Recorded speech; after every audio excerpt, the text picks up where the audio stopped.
Okay, so I am out of school right now because I'm at a doctor's appointment. So I am recording this video before Thanksgiving break for you all. This is going to be our reading lesson video today that you need to watch for reading block.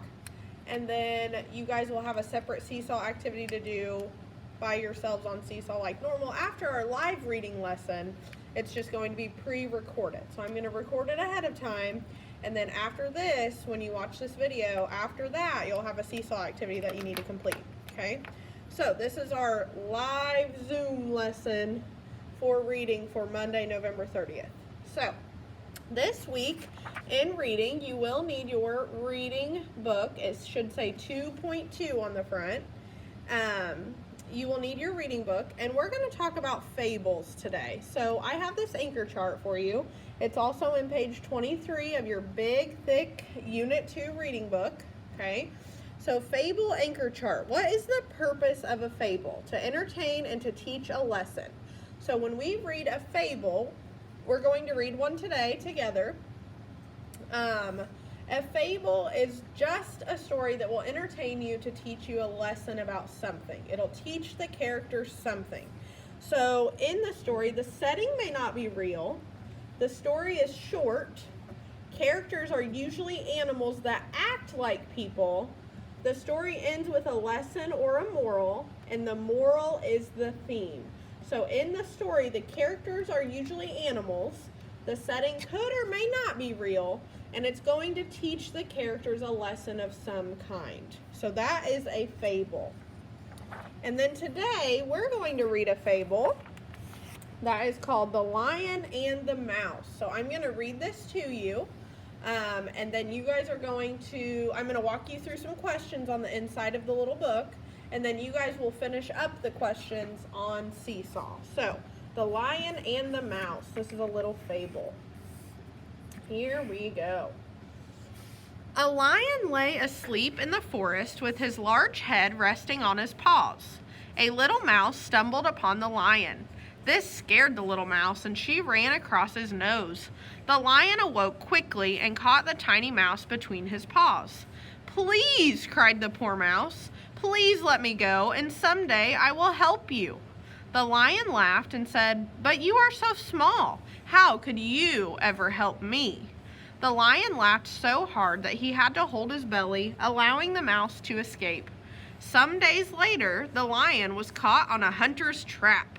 He could not free himself from the net, so he let out a large, angry roar. Then, the little mouse heard the lion's roar and quickly went to help. The mouse began chewing on the great ropes that trapped the lion. Soon, the lion was free. "You laughed when I said I would help you someday," said the mouse. "Now you see that even a little mouse like me can help a lion as great as you." The lion smiled at the little mouse. So this is a fable. Okay, we just chatted about that. So in this fable that we're reading, it's entertaining us, okay? And it taught a character a lesson in the story. So it was short. The setting may or may not have been real. We don't really know the setting. The story ends with a lesson or teaching a character something, and the characters were animals. So that is a fable. So now, with some different colors, we're going to highlight. I'm going to try to flip my iPad here. There's our classroom. Miss you guys. All right, let's see here. So, there we go, that's better.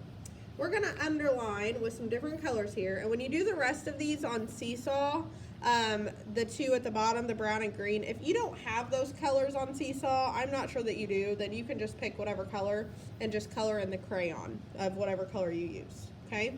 So with my red marker, and you guys don't have to do anything right now while I'm teaching, you're just listening, okay? We're going to underline who are the two main characters.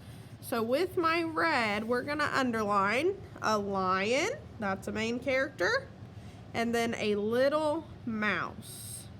That's our main characters. Those are our two main characters, okay? We have the lion and a little mouse.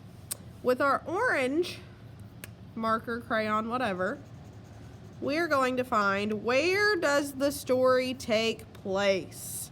So if you think back to the story, that's the setting. I'm going to write that here as a little note. So where does the story take place, or what is the setting of the story? If I go back and read the first sentence, a lion lay asleep in the forest with his large head resting on his paws. So they're in the forest. That's the setting. And then with our blue crayon or marker, we're going to find, how did the mouse save the lion from the hunter's trap? So if you remember back to the story, the mouse helped the lion, or saved the lion from the hunter's trap. So if we look down here in paragraph 3, some days later, the lion was caught in a hunter's trap. He could not free himself from the net, so he let out a large, angry roar. The little mouse heard the lion's roar and quickly went to help. So we don't know how he saved the lion yet, so let's keep reading. The mouse began chewing on the great ropes that trapped the lion. So that's how the mouse helped. The mouse was chewing on the ropes that trapped the lion. Okay? And then with our purple, what lesson did the little mouse teach the lion? So down at the bottom, soon the lion was free. You laughed when I said I would help you someday, said the mouse. Now you see that even a little mouse like me can help a lion as great as you. The lion smiled at the mouse. So the lesson that the little mouse taught the lion was, even though you're really tiny, you can still help someone and do something big for someone. So if we want to think about this for real life, even though you guys are only second graders and you're young, that doesn't mean you can't help someone who's older than you or bigger than you, okay? So there's some examples of the characters, the setting, what happened in the story, and then on Seesaw, I blacked these two out because you don't need to do these two, but on Seesaw, you're going to do the brown and the green, okay? So you're going to do the brown, and try to use brown if there's brown on Seesaw. Some people don't get all the colors, so it's okay. And then you're going to also do the green question. Okay, so those say, how did the lion respond when the mouse said she would help him someday? What does the lion say when the mouse is like, oh, I'm going to help you someday? And then underline a sentence that describes the mouse's character. So what is the mouse like? We've talked about character traits. So think about a sentence in the story that would help describe how the mouse is, okay? So you're going to do those two questions on Seesaw. When you're all done, you can send it back to me, okay? Good job, guys.